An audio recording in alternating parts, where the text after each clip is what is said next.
In this video, the culmination of a long-held dream, I'm doing a test on the Ford Sierra XR4i, built for just a couple of years in the mid-1980s, a very rare car, but I'm delighted to put through its paces.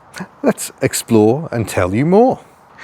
So it's easy to forget the impact the Ford Sierra had on launch in 1982. It replaced the rather dowdy Cortina and was pretty rebellious in terms of style. This jelly mold styling did upset people quite a lot, and sales were a little slow to get going.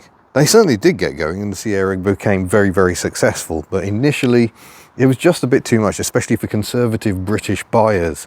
The Mark II Cavalier rather more successful on those initial sales, but thankfully things did improve. But it does mean these XR4i's, these initial performance versions, very, very rare cars really. They never sold in strong numbers, but as a child I was utterly won over by them. There is so much to like here. You've got the extra large headlamps of the higher spec Sierras, the larger indicator fog lamp units, which would later be used on the iconic Cosworth, and of course you've got the split rear window. The XR4i, the only Sierra to have that. Also used on the Merkur XR4Ti, sold in America, based on the Sierra. And then of course you've got the dual wing madness at the back.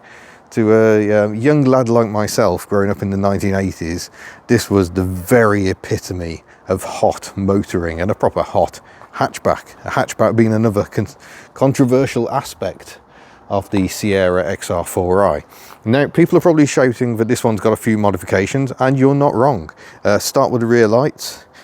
These are gear spec ones with the black lines going across. The XR4 prototype, and yes, I say XR4, had those lights, but the production cars actually just had plain rear lamps, just like every other Sierra that wasn't a gear. But yeah, I say XR4 because that's what it was going to be called. Look at the glass here. I'm trying to show you, but it says XR4. You can see Kitch Up and Down's various fleets and Auto Shenanigans Saab in the background here. We are just doing a live stream at the moment, but yeah, it says XR4 in the stripes there, and it was such a last minute change to call it the XR4i that they'd already ordered the windows, so only the badge on the back says XR4i, and that's to tie it in with the Escort, which went from XR3 carburetors or carburetor to the XR3i with fuel injection, and this car has fuel injection as well. So let's have a peek under the bonnet. So here we are in the engine bay. We've got the larger screen wash bottle that was a requirement when you had headlamp washers. This car has many optional extras fitted, as we'll see, but like all XR4i's, it comes with the 2.8 litre Cologne V6, an engine we saw fairly recently in the Ford Capri, and 150 PS, 148 brake horsepower, and this one has been on the rolling road here at Southways Automotive, and it has confirmed that power output. So here's the metering head over here. You can see the V6 there. The V6, Cologne V6, very popular in America, but in a larger 4 litre form. And just to get some more Sierra curiosities out the way, South Africa had its own brand of XR6 and even XR8 with V8 power. But here in Europe, the top engine for the Sierra was the 2.8 V6.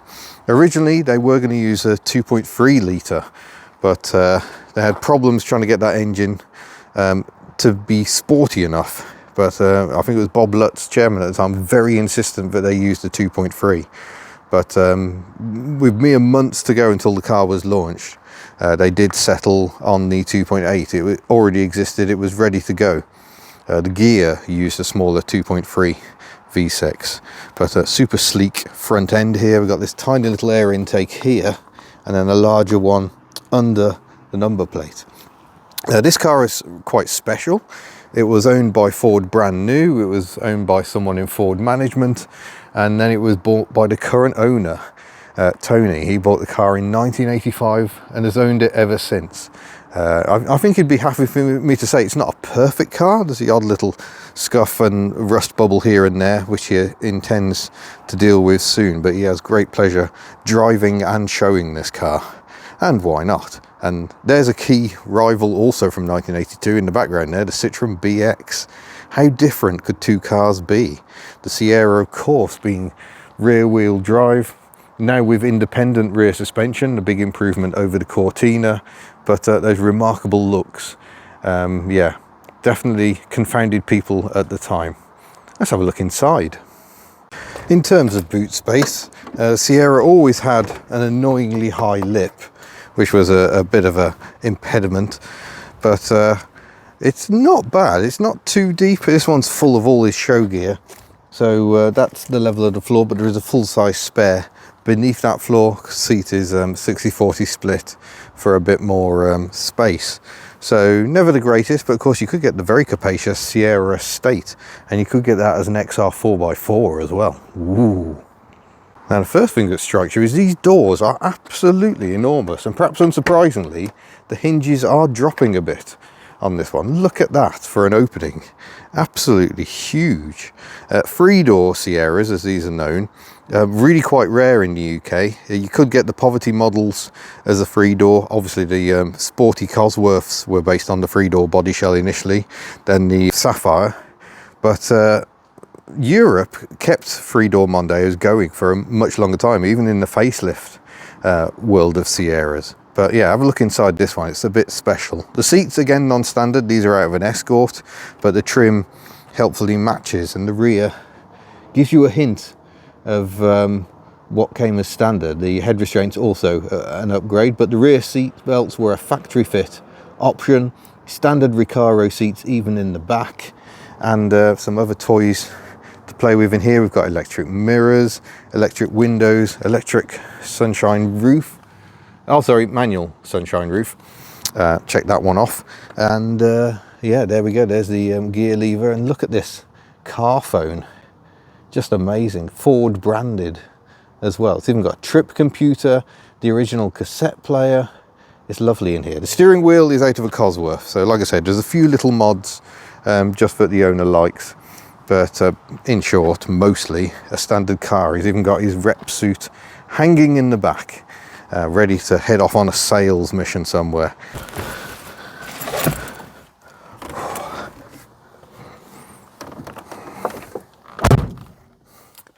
Well, it has to be said, the doors don't show with the best noise.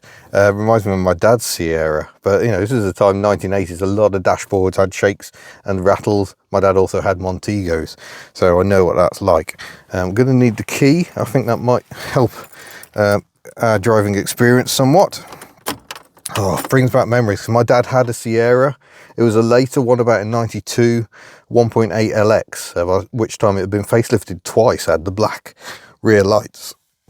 Really quite a smart looking car. I did learn a bit of drifting in my dad's Sierra. I'm not sure he knows that.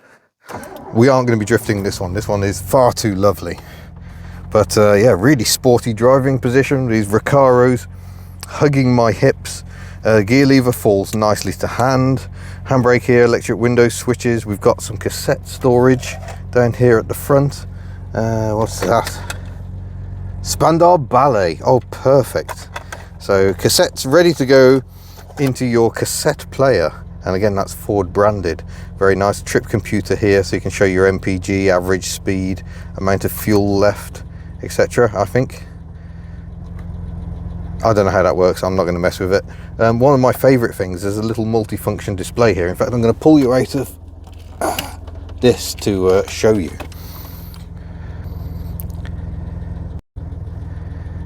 Yeah, look at that. So if I open the door, a little indicator tells me that's open. I think it's telling me the rear lights aren't working, but I think that is standard with any car. If it has some sort of display like that, it will go wrong at some point. If I put the lights on, it dims and tells me the lights are on. That is lovely. What a beautiful graphic. Right ahead, we've got the rev counter and coolant and fuel level, and then a little speedometer over here. So 90,000 miles on this example. A little bank of auxiliary switches over here and a fresh air vent, and the bonnet release is under here, tucked under the column. But yeah, wow, I feel like a proper sales rep. Let's go for a drive. Oh, there's the important business of the windscreen wiper test. Oh dear. I don't think the wipers are fitted perfectly to this example, because we have got the mother of triangles of doom here right behind the mirror. I don't think you can quite see it from your angle.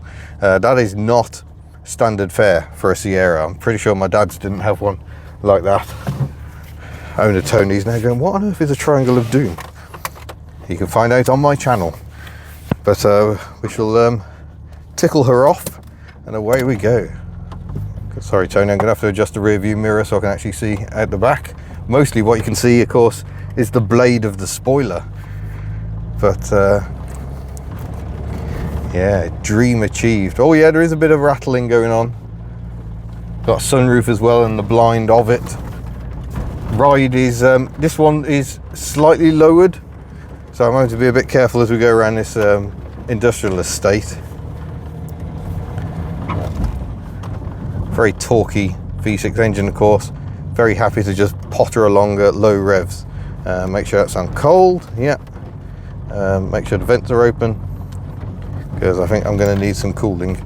No air conditioning, standard for a European Ford at this time.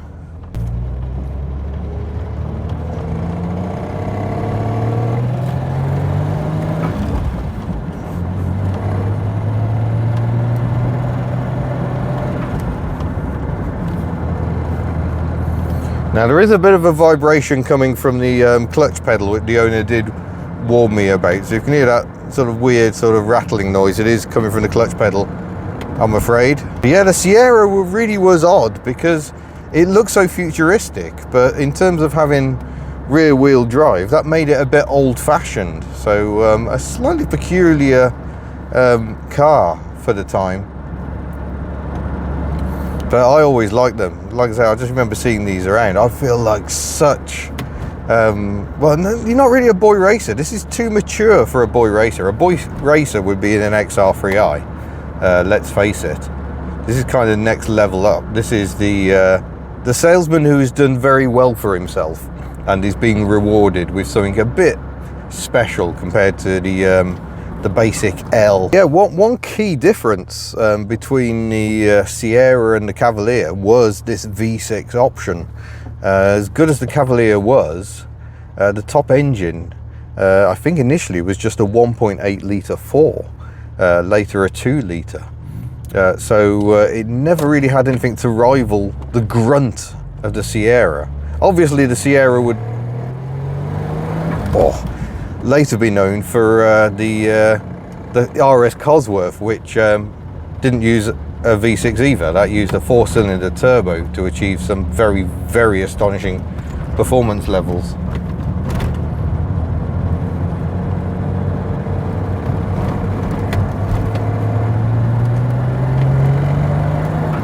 Still just tickling the throttle.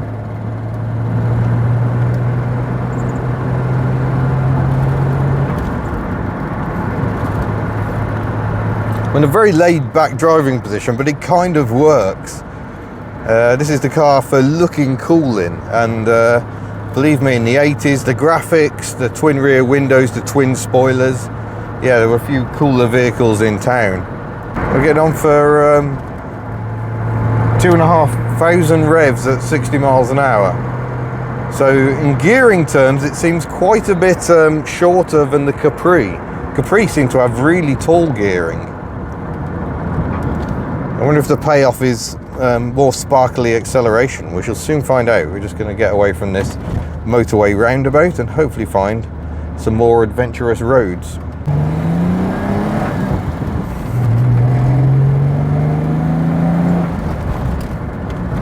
Yeah, it's not crazy power, but it makes a very good noise. I believe we've got a non-standard back box on it, but otherwise pretty standard as they go.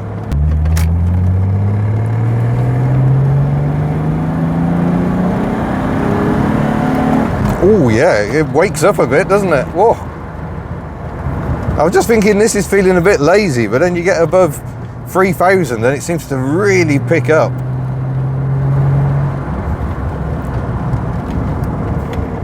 It was an entertaining road.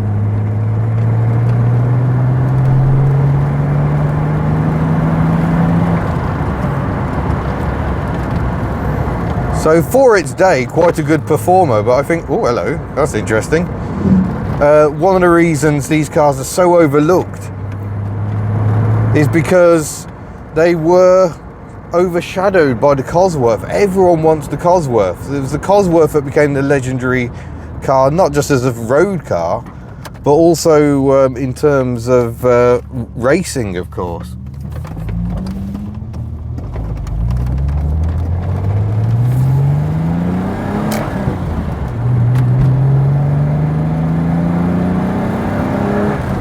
Oh yeah. With that soundtrack, I'm put in mind of cars like the Datsun 240Z, even big Heelys. It's that sort of old school 6-cylinder wah. And that's unique to the Sierra at this point. None of its rivals were really packing V6 power. I mean, you could, I guess, consider the Alfa Romeo 75 as a rival. It also made very beguiling V6 noises and was rear-wheel drive, but I don't think many people were looking at a Sierra or an Alfa Romeo. This still has the everyman vibe that comes from the fact that it was so affordable. This car was £12,000 on the road in 1983, I think, when this one was sold. Like I said, the rear-wheel drive only XR4i was pretty soon, 1985, replaced by the XR4x4, which had just one rear spoiler, four-wheel drive, as the name would suggest. Oh, narrow road, okay. And a 5-door body as well. So it's much more practical as a family car. Very long throw on the gear lever. Oh, the gear knob also from a later Sierra. The alloy wheels are actually optional extras from the time. They are period correct. Optional extras to replace the pepper pots, but were more standard fit. Oh, rides a bit crashy over these broken sections. Oh, yeah. Yeah, this is nice. This is bringing back memories of the Sierra my dad had, which obviously did not have the power and the soundtrack.